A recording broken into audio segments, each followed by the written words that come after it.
Respected Professor, College Management Committee Secretary of the Abdurrahman Sir, Head of the Department, faculty members, and my dear students, a very warm good morning to all. First of all, I wish to express my heartfelt welcome to all vestibular PG students.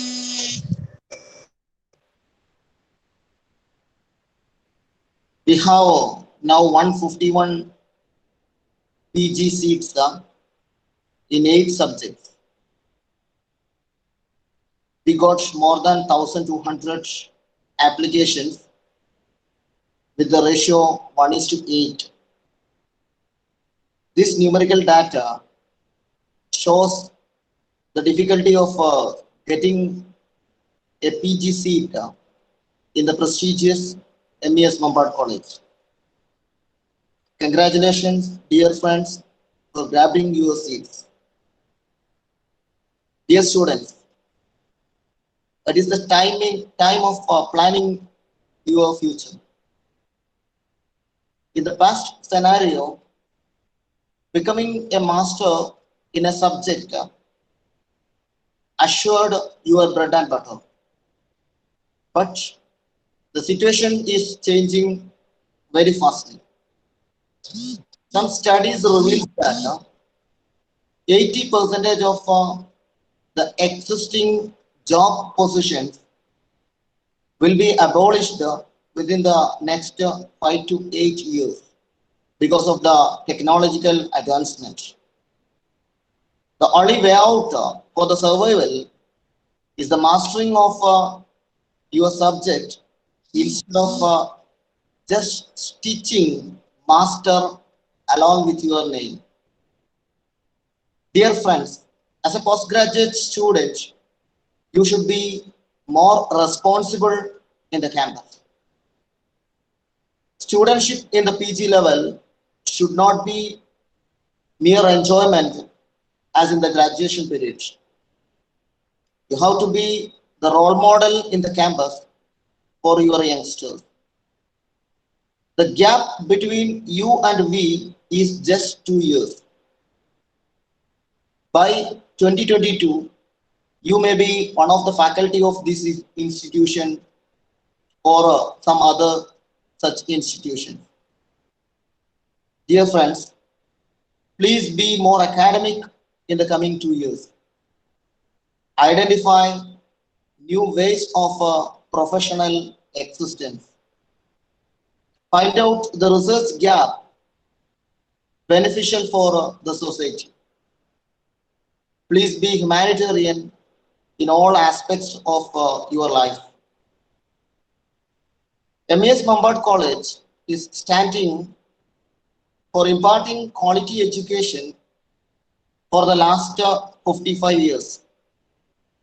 The college was established by a group of well-wishers.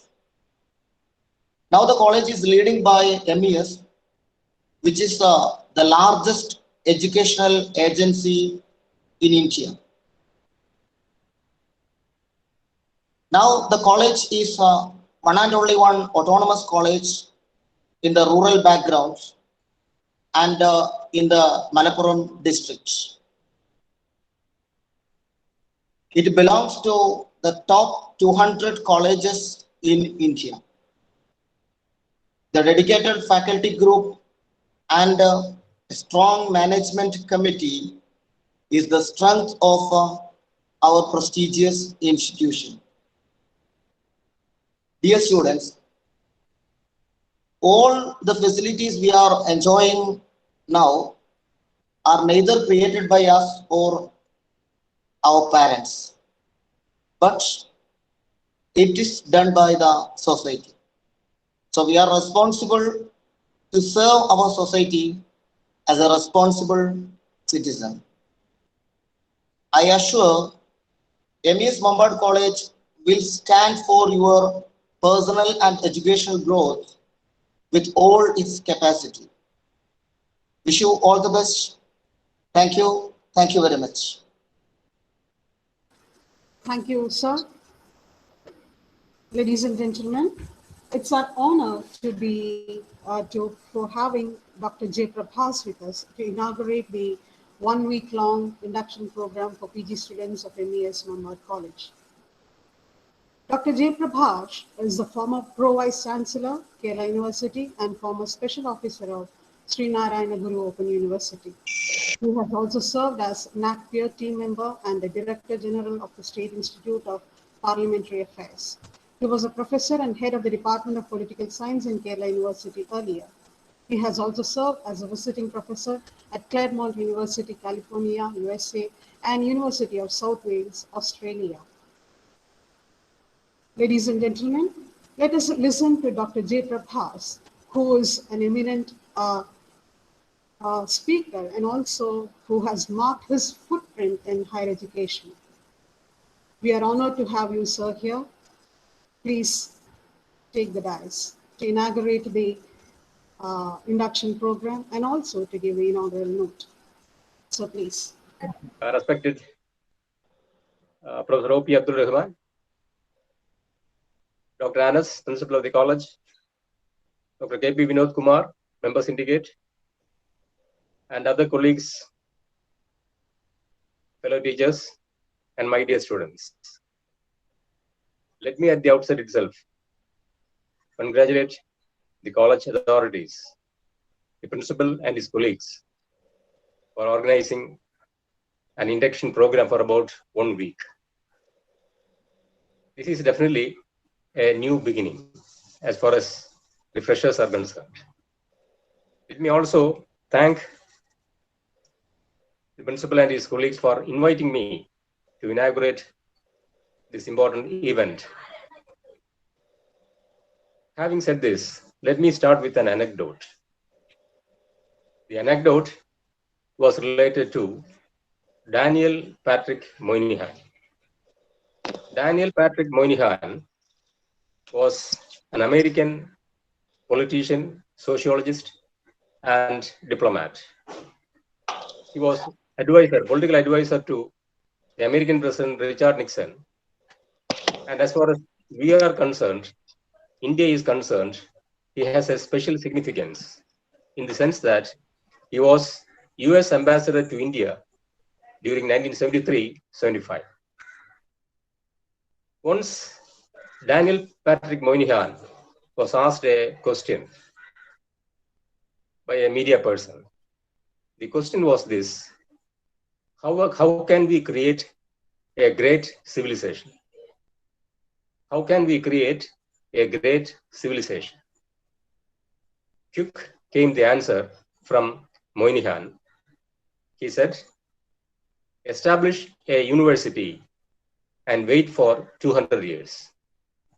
The answer once again is, establish a university and wait for 2 centuries, 200 years. You will get a great civilization. This statement, this answer of Moynihan has 2 implications.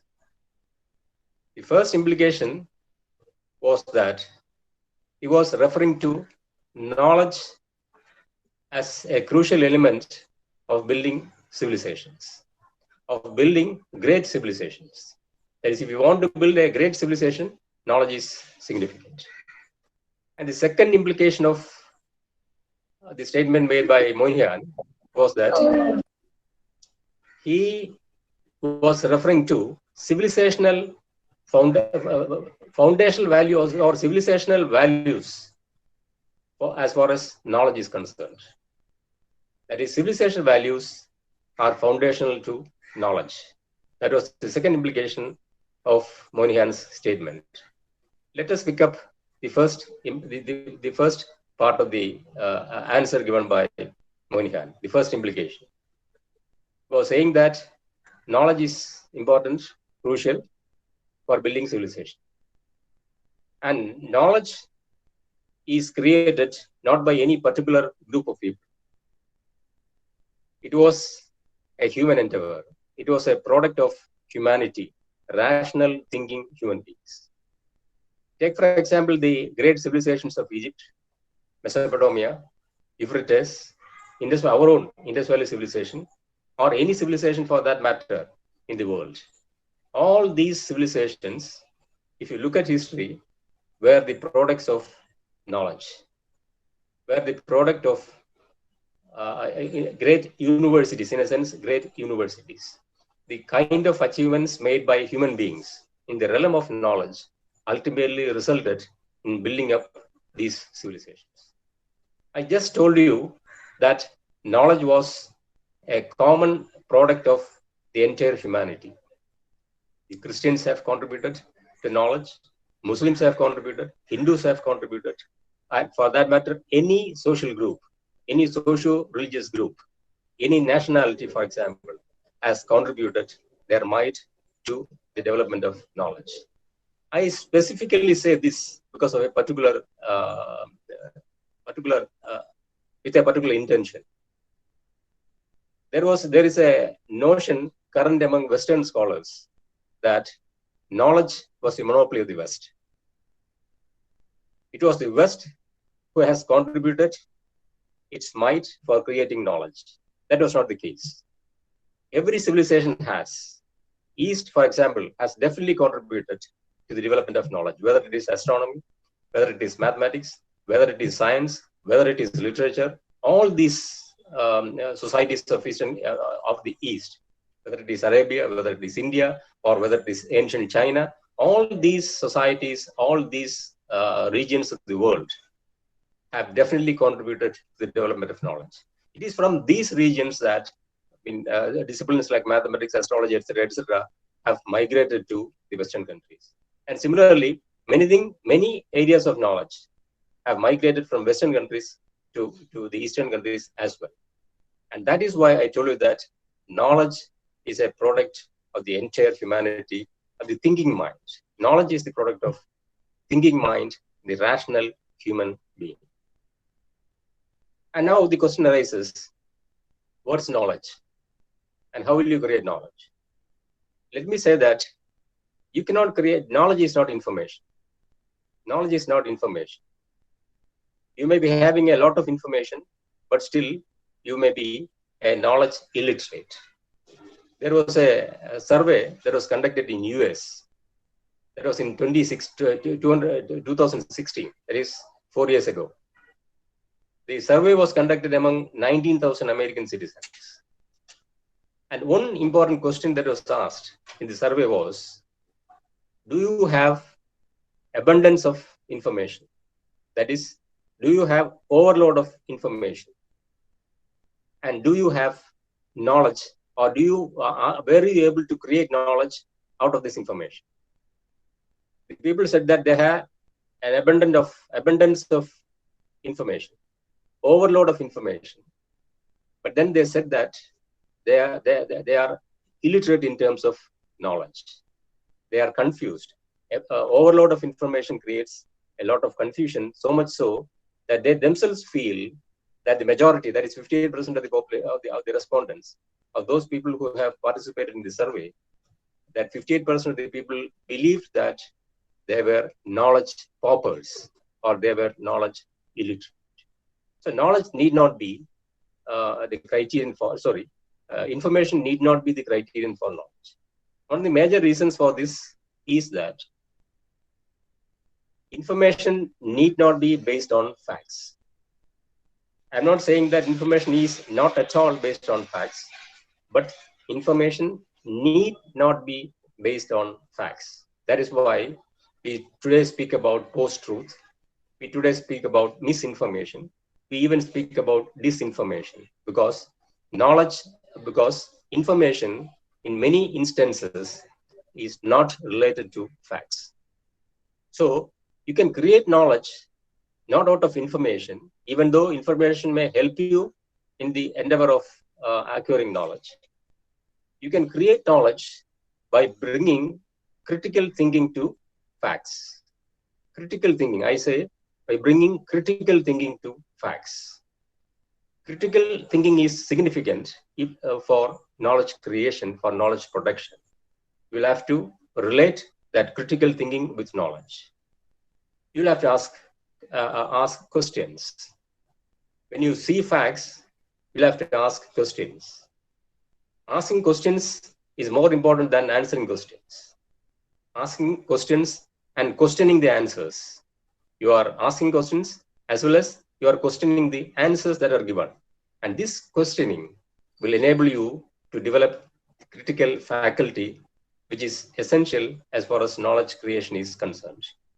When I say critical thinking, I mean you'll have to think differently. Think differently. Think unusually. Think dangerously. Thinking critically is thinking dangerously. That is, you are questioning, you are trying to question the established dogma, the established knowledge about a particular commonly accepted knowledge about a particular kind of a thing. You are questioning, and that is why questioning means you are thinking. You think differently. Let me try to elaborate this point by bringing you the example of days, day, divasangal. See, all days seem to us as similar. Every day is similar to us. But all of us know that that similarity is different from one section of the population to the other section of the population, from one individual to another individual. This is because we think differently. When we think differently, they also seem to us different. So think differently. നമ്മളിപ്പോൾ ഞാനിവിടെ പറഞ്ഞ ഒരു ഉദാഹരണം എന്ന് പറഞ്ഞാൽ ദിവസങ്ങളുടെ കാര്യമാണ്. എല്ലാ ദിവസങ്ങളും നമുക്ക് ഒരുപോലെയാണ്. പക്ഷേ നമുക്ക് ദിവസം ഒരാൾക്ക് ഫീൽ ചെയ്യുന്നതല്ല മറ്റൊരാൾക്ക് ദിവസം ഫീൽ ചെയ്യും. കാരണം നമ്മൾ ഓരോരുത്തരും വ്യത്യസ്തമായി ചിന്തിക്കുന്നു എന്നുള്ളതാണ്. അപ്പൊ thinking ഡിഫറently makes the days different as far as we are concerned. We have to think differently. And thinking differently also means dissenting. Dissent is important. Viyojippu. You will have to dissent. Art of life is based on the art of dissent. Art of life, I will say, is based on the art of dissent. ജീവന്റെ കല വിയോജിപ്പിന്റെ കലയുമായി ബന്ധപ്പെട്ടാണ് നിൽക്കുന്നത്. You take for example slaves, the ancient institution of slavery. Slaves never thought differently. Slaves never dissented. As a result, the slaves are not the creators of history, but the slaves are the sufferers of history. Slaves suffered from history and they never created history. The basic reason was that they never thought differently. They never dissented. A thinking individual dissents. And it is the dissenter who creates history. He never suffers, he or she, a person who dissents, never suffers from history, but creates history. So if you want to create history, you have to think differently. If you think differently, if you want to think differently, you will have to dissent. And when you dissent, you are thinking critically. And when you think critically, and when you relate that critical thinking with facts, you are creating knowledge. And that is the significance as far as knowledge is concerned. That is how knowledge is produced. And here, Moynihan says that knowledge is important for building civilization. In other words, when you are pursuing knowledge, you are participating in the endeavor to build civilization. Not civilization, great civilization. There is a rejoinder in order here, that is a great civilization. അപ്പോൾ നിങ്ങൾ വിദ്യ അഭ്യസിക്കുമ്പോൾ നിങ്ങൾ അറിവ് നിങ്ങൾ ഒരു സംസ്കാരത്തെ കെട്ടിപ്പടുക്കുകയാണെന്ന് മനസ്സിലാക്കുക. നമ്മൾ അറിവിലേക്ക് വരുമ്പോൾ, നമ്മൾ അറിവ് തേടുമ്പോൾ, നമ്മൾ ആത്യന്തികമായി ചെയ്യുന്നത് നമ്മളൊരു മഹത്തായ സംസ്കാരത്തെ കെട്ടിപ്പടുക്കാനുള്ള ആ എൻഡവറിൽ, ആ ജോലിയിൽ നമ്മൾ ഏർപ്പെട്ടിരിക്കുന്നു എന്നുള്ളതാണ്. See, there is a saying in English that a civilization can be destroyed, a civilization can be created only by 4 generations, or the endeavor, the work of 4 generations is needed for building a great civilization. But a great civilization can be destroyed by half a generation. ഒരു പകുതി generation വിചാരിച്ചാൽ മതി ഒരു വലിയ മഹത്തായ സംസ്കാരത്തെ നശിപ്പിക്കാൻ. പക്ഷെ ഒരു മഹത്തായ സംസ്കാരത്തെ കെട്ടിപ്പടുക്കണമെങ്കിൽ മിനിമം ഒരു 4 തലമുറകളുടെ ജോലിയെങ്കിലും ചെയ്യേണ്ടി വരും. 4 തലമുറകളുടെ കഠിനാധ്വാനം ഉണ്ടെങ്കിൽ മാത്രമേ നമുക്കൊരു സംസ്കാരത്തെ കെട്ടിപ്പടുക്കാൻ പറ്റൂ. It requires the endeavor of 4 generations to create a great civilization. But it requires less than half of a generation to destroy a great civilization. You are, when you are joining yourself, or when you have joined yourself in Mambad College, you are actually participating that civilization building process. Now, let us take the second implication of Daniel Patrick Moynihan. The second implication was that he believed education gives certain civilizational values. Education is foundational to creating certain civilizational values. Take, for example, justice, social justice, or humanism, tolerance, religious freedom, equality, liberty, fraternity, and all those values which go to make great civilizations. Those values are created by or inculcated in the students by education. Let me elaborate a little bit on one particular value, that is tolerance. As far as our country is concerned, this is very significant nowadays. That is why I picked up that particular value, that civilizational value, that foundational value, tolerance. You can use tolerance in two senses. One is a negative sense.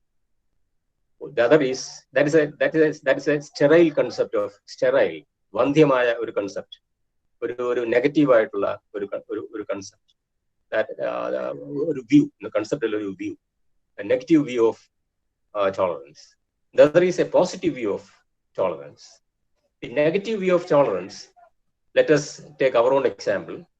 Ours is a multi-religious society, which means it's a multicultural society. We have people belonging to different religions, different cultures, different language, and so on and so forth.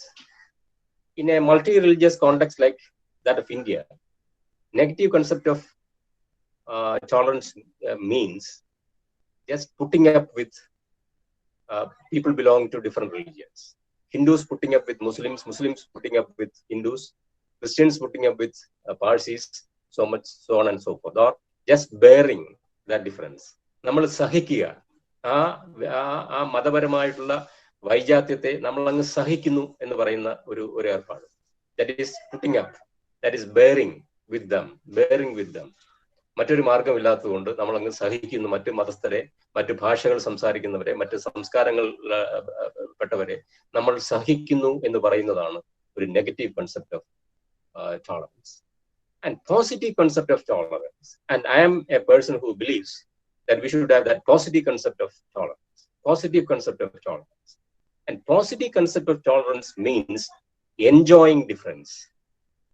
Enjoying difference. Enjoying the fact that in our country, there are different religions. We have co-religionists. We have people belong to different religions. We are enjoying that difference. We are enjoying that kind of difference. We are empathizing with. When do you enjoy that differences? When do you enjoy that differences? How can you enjoy that difference? You can enjoy tolerance as an enjoyment. You can enjoy that difference when you empathize with your people belonging to different religions. When you empathize with. Take, for example, suffering. When you empathize with, when you become part of that suffering, you are enjoying that difference. You are enjoying that difference. Suffering is suffering, no matter who suffers. Whether it is a Christian who is suffering, whether it is a Muslim who is suffering, or for that matter, whether it is a Tamilian who is suffering. Suffering is suffering, no matter who suffers. Just like the saying, knowledge is knowledge. It doesn't matter who has created that knowledge. Everywhere knowledge is the same thing. So suffering is suffering, doesn't matter who suffers. And when you partake of that suffering, when you are able to partake of that suffering, when you become one with that sufferer, you are enjoying that difference. You are enjoying that difference. In other words, I will quote Martin Luther King. King was saying, one should become one with the otherness of other. One should become one with the otherness of the other. അപരന്റെ അപരത്വവുമായി നാം ഒന്നാകുമ്പോൾ, അപരന്റെ അപരത്വവുമായി നാം ഒന്നാകുമ്പോൾ ആണ് നമ്മൾക്കത് enjoy ചെയ്യാൻ പറ്റുന്നതെന്നാണ് Martin Luther king പറഞ്ഞത്. ഞാൻ ആ English statement ഒന്നും കൂടെ പറയാം. Becoming one with the otherness, OTHERNESS, the otherness of the other. That when you become one with the otherness of the other, you are enjoying that difference. That is a positive concept of positive concept of tolerance. When you become one with the other, the otherness of the other, it also means that you are reinventing yourself. You are reinventing yourself. ഞാനിവിടെ ഒരു കാര്യം പറയാം. നമ്മൾ എപ്പോഴും പറയാറുണ്ട്, ഈ നമ്മൾ ഒരിക്കലേ ജനിച്ചിട്ടുള്ളൂ എന്ന് പറയാറുണ്ട്. നമ്മൾക്ക് ജനനം തന്നപ്പോഴാണ് നമ്മൾ ജനിച്ചതെന്ന് പറയാറുണ്ട്. പക്ഷെ യഥാർത്ഥത്തിൽ നമ്മൾ ഓരോ ദിവസവും ജനിക്കുകയും പുനർജനിക്കുകയും ചെയ്തുകൊണ്ടിരിക്കുക. We used to say that we are born once for all. That is when our mother gave birth to us. That is a technical thing. See, that we are born once for all, that is a technical thing only. It's correct in a technical sense, but not in the sense of our daily life. It is not related to our daily life. Daily life demands that we invent and reinvent ourselves again and again. When you invent and reinvent yourself again and again, you are giving birth to yourself day in and day out. അപ്പൊ ഞാനിവിടെ പറഞ്ഞു വന്നത്, നമ്മൾ ഓരോ ദിവസവും ജനിക്കുകയും പുനർജനിക്കുകയും ചെയ്തുകൊണ്ടിരിക്കുന്നു എന്നുള്ളതാണ്. കാരണം നമ്മൾ ഓരോ ദിവസവും ജനിക്കുകയും പുനർജനിക്കുകയും ചെയ്യുന്നു എന്ന് പറഞ്ഞതിന്റെ അർത്ഥം എന്ന് പറയുന്നത്, നമ്മൾ ജീവിതത്തിൽ പല മനുഷ്യരുമായി ബന്ധപ്പെടും. ആ പല മനുഷ്യരുമായിട്ടുള്ള ബന്ധത്തിന്റെ അടിസ്ഥാനത്തിൽ ആണ് നമ്മൾ പുതിയ പുതിയ കാര്യങ്ങൾ കണ്ടെത്തുന്നു. നമ്മൾ നമ്മളെ തന്നെ വീണ്ടും വീണ്ടും കണ്ടെത്തിക്കൊണ്ടിരിക്കുന്നു. അതാണ് ഞാൻ പറഞ്ഞത്, നമ്മൾ we invent and reinvent ourselves, we give birth to ourselves. ആ ഒരു അർത്ഥത്തിൽ പറയുകയാണെങ്കിൽ നമ്മൾ ഓരോ ദിവസവും നമ്മൾക്ക് തന്നെ ജനനം നൽകുന്ന ഒരവസ്ഥ. ഇന്നലത്തെ മനുഷ്യനല്ല ഇന്നലത്തെ ഞാൻ വേറൊന്നായിരുന്നു. പക്ഷെ ഇതിനിടയിൽ 24 മണിക്കൂറിനിടയിൽ എനിക്കുണ്ടായിട്ടുള്ള ബന്ധങ്ങൾ, മറ്റു മനുഷ്യരുമായിട്ടുള്ള ബന്ധങ്ങൾ, അവരുടെ കഷ്ടപ്പാടുകളിൽ ഞാൻ പങ്കാളിയായതിന്റെ, അങ്ങനെ എന്റെ അറിവിന്റെ, അങ്ങനെ പല പല കാര്യങ്ങളാൽ ഞാൻ ഇന്ന് ഒരു പുതിയ മനുഷ്യനായിട്ടാണ് ജനിച്ചിരിക്കുന്നത്. ഒരു പുതിയ മനുഷ്യനായിട്ട് ജനിച്ചിരിക്കുന്നു. ഞാൻ എന്നെ തന്നെ റീഇൻവെന്റ് ചെയ്യുന്നു. If you want to reinvent yourself, if you want to give birth to yourself again and again, it is necessary. Many things are necessary, but one of the most important things that is necessary is that you'll have to relate yourself with fellow human beings. Doesn't matter whether he belongs to a particular religion other than yours, a particular language, he speaks a particular language other than yours, he partakes of a culture which is alien to you, that doesn't matter. But if you partake in his suffering, if you relate yourself with him, then this is a sort of a universalism. I'm not speaking about, I'm not merely restricting that kind of relation with Indians alone. Indians are relating with Indians. No, it can be beyond our national borders, beyond our national boundaries. Any person for that matter, whether it is a Westerner, whether it is a Russian fellow, or whatever kind of a thing you are speaking about. When you are able to relate with human beings, irrespective of the differences, you are giving birth to yourself. When you live happily in the midst of others, you are reinventing yourself. In this crowded world, if you want to live peacefully and sustainably, it is necessary that we should become one with the otherness of the other. We should relate ourselves with others. We should enjoy difference. That is positive concept of tolerance. And if you look at the Indian Constitution, you could see that all these civilizational values are reflected in our Constitution. See, ഒരു കണ്ണീർക്കണം മറ്റുള്ളവർക്കായി പൊഴിക്കവേ ഉദിക്കുകയാണ് എന്ന ആത്മാവിൽ 1000 സൗരമണ്ഡലം എന്ന് പറഞ്ഞ കവി ഇന്ത്യക്കാരനാണ്. ആ കവി മലയാളിയാണ്. ആ കവി അക്കിത്തമാണ്. ഒരു കണ്ണീർക്കണം മറ്റുള്ളവർക്കായി പൊഴിക്കവേ, മറ്റുള്ളവർക്കായി ഞാൻ പൊഴിക്കവേ ഉദിക്കുകയാണ് എന്ന ആത്മാവിൽ 1000 സൗരമണ്ഡലം എന്ന് പറഞ്ഞ, ഉദിക്കുകയാണ് എന്ന ആത്മാവിൽ 1000 സൗരമണ്ഡലം എന്ന് പറഞ്ഞ കവി. He was saying exactly the same thing. To become one with the otherness of the other. മറ്റുള്ളവർക്കാണ് ഞാൻ കണ്ണീർ കാണാൻ പൊഴിക്കുന്നത്. അപ്പോൾ എൻ്റെ മനസ്സിൽ മനസ്സിൽ ഉദിച്ചു വരുന്നത് 1000 സൗരമണ്ഡലമാണ്. അത് തന്നെയാണ് ഞാനിവിടെ മറ്റൊരു അർത്ഥത്തിൽ പറഞ്ഞത്, to become one with the otherness of the other. When you become one with the otherness of other, you are creating history.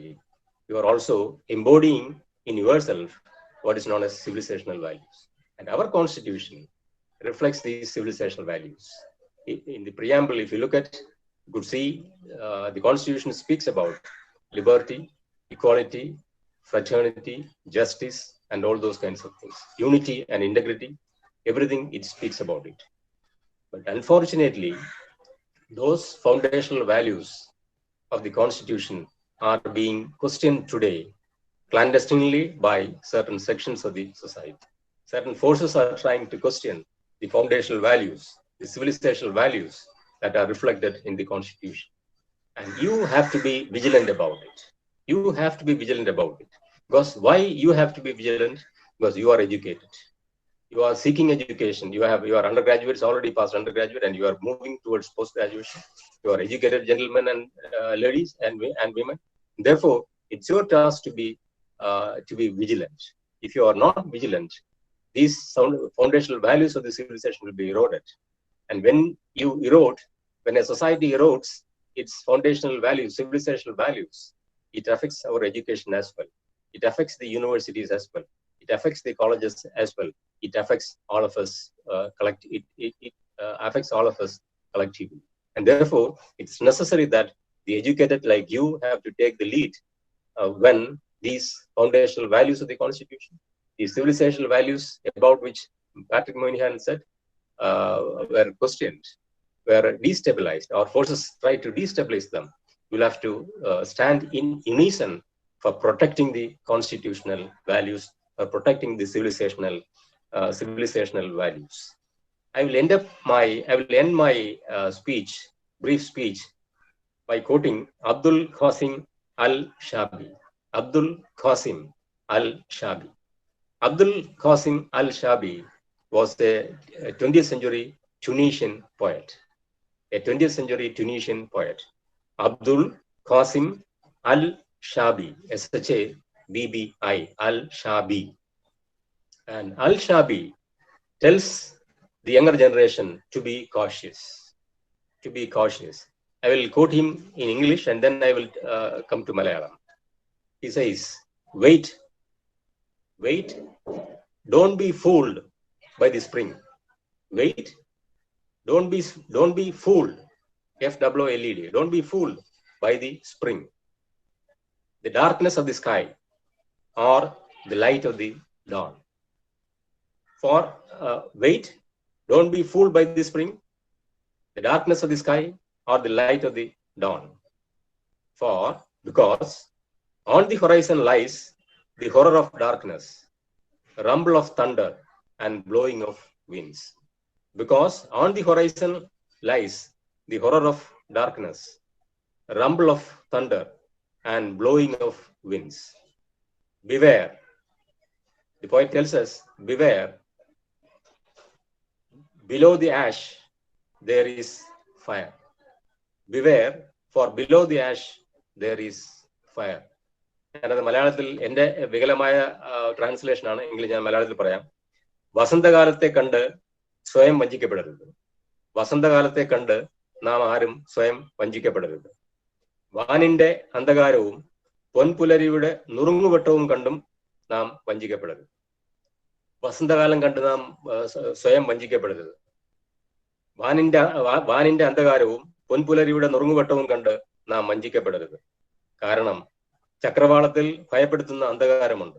ചക്രവാളത്തിൽ ഭയപ്പെടുത്തുന്ന അന്ധകാരമുണ്ട്.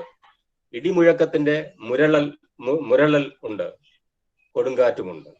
കാരണം ചക്രവാളത്തിൽ ഭയപ്പെടുത്തുന്ന അന്ധകാരമുണ്ട്. ഇടിമുഴക്കത്തിന്റെ മുരളൽ ഉണ്ട്. കൊടുങ്കാറ്റുമുണ്ട്. ഓർക്കുക, ചാരത്തിനടിയിൽ ജ്വലിക്കുന്ന കനലുകൾ ഉണ്ട്. ഓർക്കുക, ചാരത്തിനടിയിൽ ജ്വലിക്കുന്ന കനലുകൾ ഉണ്ട്. We think that everything is fine. We think that nothing dangerous is taking place. But beware that below the ash there is fire. There are certain forces which seek to, which subtly seek to destabilize those civilizational values. That civilizational values are also the constitutional values. Those constitutional values are also the values of education. Those forces are working clandestinely without our knowing that fact, with ourselves knowing it, without ourselves noticing it. We have to be beware of these forces, the fire behind or fire underneath the ash. And I hope that 2 years you are going to spend in Mambad College. And as far as I'm concerned, I have personal experience of Mambad College. The physical infrastructure in Mambad College, I know. The faculty members of Mambad College, I know. Almost all the faculty members I have, apart from the newcomers, if there are any, for the past 1 year or 1.5 years. All the other people, all the other faculty members of the college, I have personal knowledge about them. And I'm sure that they are competent enough to lead you to the, see, they are taking you to the 21st century. 21st century is already 20 years past, but still 8 years more is left for us to complete this 21st century. I'm sure that your sojourn in the campus for 2 years will be fruitful to you, not only to you, but to your family, as well as to the entire society. Because Mambad College has a state-of-the-art library, state-of-the-art laboratory facilities, and competent teachers, teachers who are scholars. Scholars on their own terms, scholars on their own standing, and make use of that knowledge, make use of that facility, make use of the faculty, ask questions, and when you are asking questions, you're also creating answers, and then you question the answers. You are creating further. Your inquiry will lead to more and more new types of knowledge. And I hope that the 2 years you are staying in the campus will help you in creating knowledge and acquiring knowledge. And second, most significant, also in acquiring that civilizational values about which Daniel Patrick Moynihan was telling us about. With these words, let me declare that the induction program is formally inaugurated. Thank you. Thank you very much. Thank you, Dr. Prabhash. It was wonderful to listen to you first thing in the morning. Appreciations for your thoughtful and thought-provoking philosophical words.